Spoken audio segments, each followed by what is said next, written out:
So Twilight. Let's talk about this book. That thing makes me so mad. Ugh.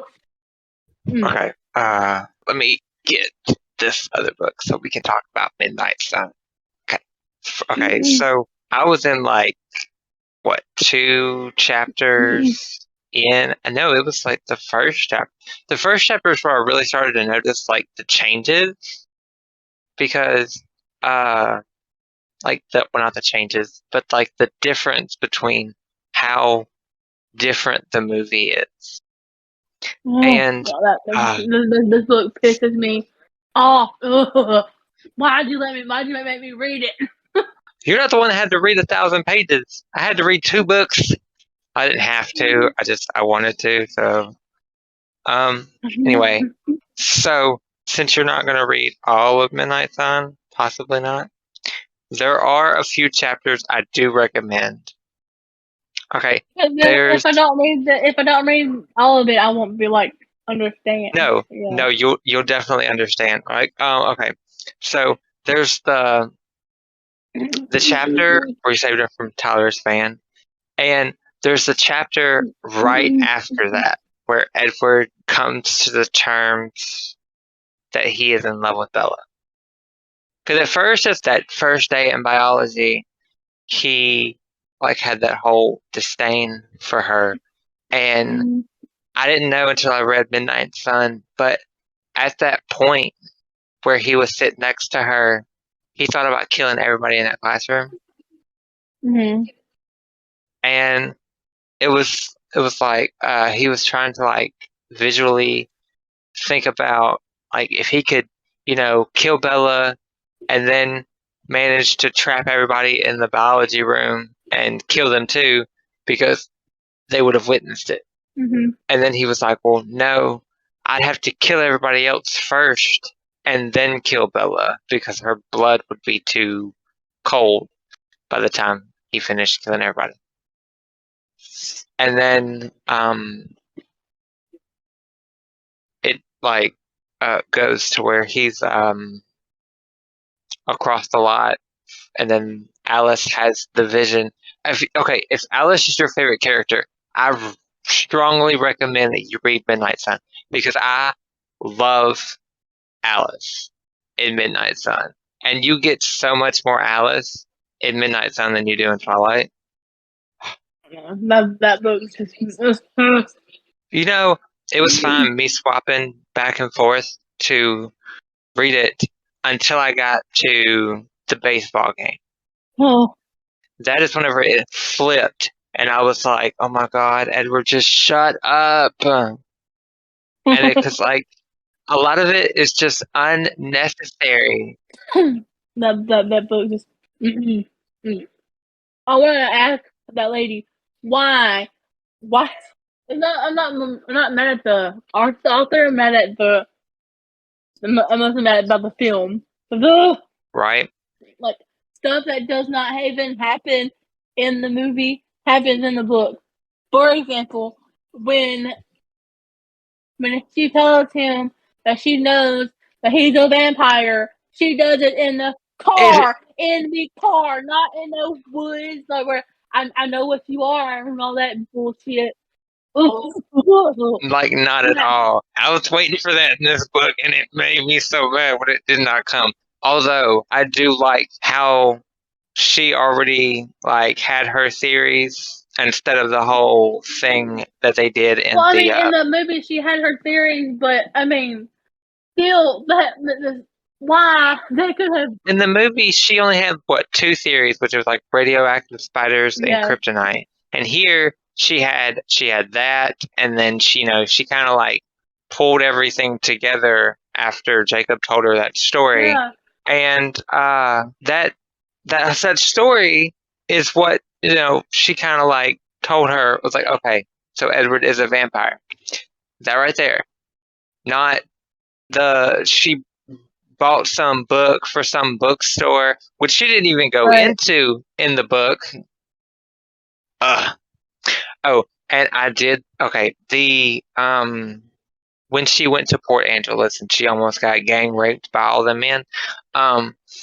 So that was very emotional when I got to it in Midnight Sun because you got to it was Edward's side of the thing about how he was trying to look for her and all that, and how he stalked her this entire book. He was a stalker. I mean, I felt like he was a stalker. He was like from I think from the night after the accident or the day after. Anyway, something like that. From that night to every night up until they go to Seattle or Phoenix or wherever after the hunt, he watches her sleep. Which, okay, was creepy at the beginning, but he kind of explained why he was doing it. It was so that he could, better be around her and her scent. So he was trying to like train himself to get used to it. So I mean, it made sense, but it was still creepy. Yeah, and then when Billy Black came to talk to Bella about the breakup with Edward, that did not happen in the movie either. Jacob told her. That would have been a good scene in the movie. That would have been good if they added that. At the beginning of the movie, Billy Black and Jacob bring the truck to their house, but in the book it's already there. Yeah, the truck was already there, and I was like, before it got to the part where Bella went to the beach with her friends, I was like, is Jacob not in this book? Because I'm gonna be so mad. And then they got to the part with the beach, and they saw Jacob, and I was like, huh. We like 15 chapters in. So it shocked me that Jacob wasn't even in the beginning of that thing. Yeah, but I'm not excited about New Moon because that movie, that one is making me mad too. See, I read New Moon, but now it's going to be different now that I've actually read Twilight. So I'm actually going to get like a different perspective because when I read New Moon, I'd only seen the first Twilight movie.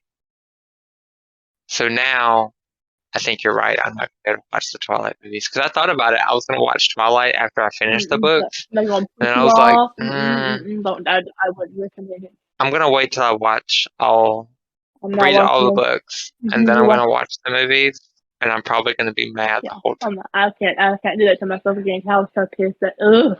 Oh, okay. Another thing that was not in the book. Okay, all right. It wasn't in the book, but it was in the movie. That conversation that they were having about Bella going to Florida on that school field trip. The school field trip wasn't even in here. And I was like, and that thing about them getting the golden onion thing after doing that biology lab, the golden onion wasn't in the book.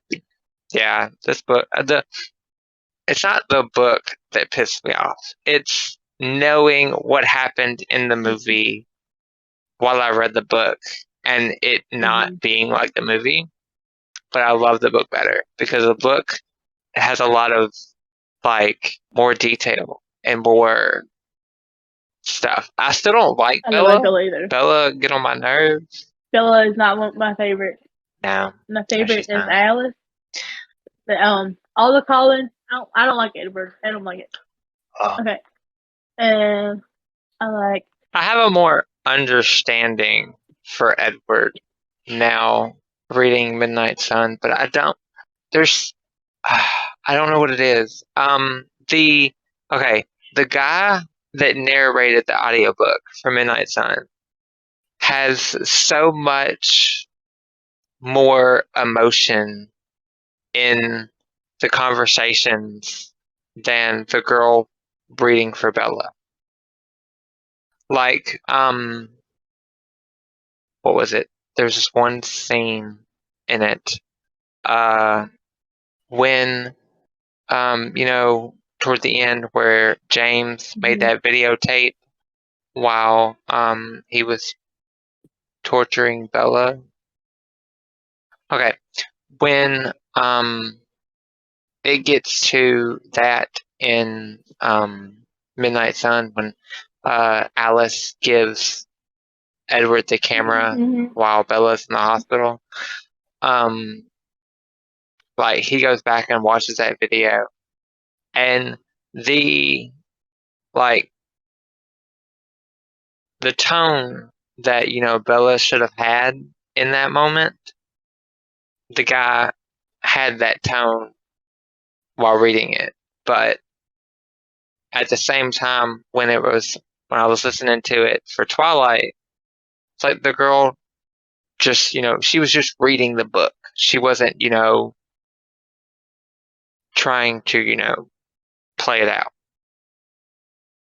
And it's just, I don't know. One did a better job at narrating than the other, but she did a good job, but she did okay compared to the other guy.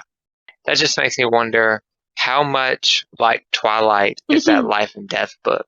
That's going to be interesting to read. But I'm reading that after Breaking Dawn because I want to put some distance between me and Twilight right now, because at this moment I don't think I could read a book that's similar to Twilight at this moment. Twilight is. They need to remake that book. Or remake that movie.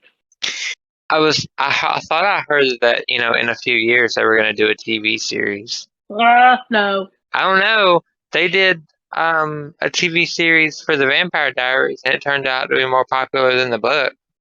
So maybe if they do a TV series of Twilight, maybe they're just going to be copying the Vampire Diaries. Then, technically, the Vampire Diaries, if you look at it, is like the same as almost the same as Twilight. Everything that happens in there, for some things, happens in Twilight. So true. The vampire and the human fall in love, and then true. And things that they'll have in. I have a theory about that.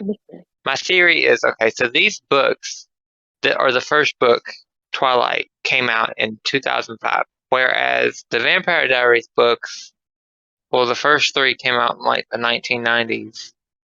So I say that Stephenie Meyer, maybe has read the Vampire Diaries before she started reading Twilight, before she started writing Twilight. And this dream that she had, that was basically, I think, chapter 13, wherever they were in the meadow.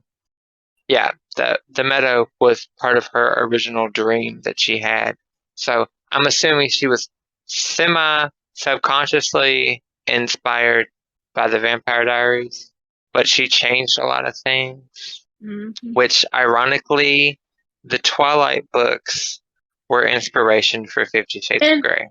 I think, and also, I'm sorry, I don't mean to interrupt you. No, go ahead. But there were more like when Edward would come to Bella's room, like they were more.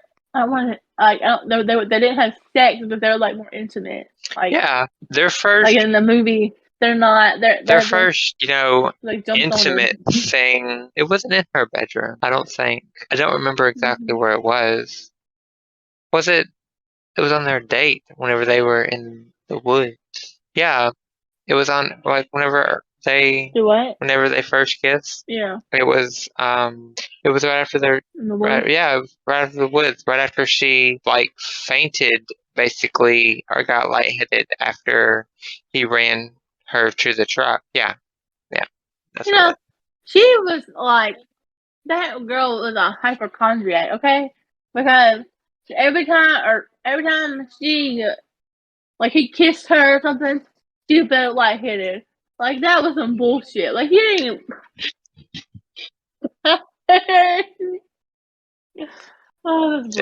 That I can see why they left out of the movies.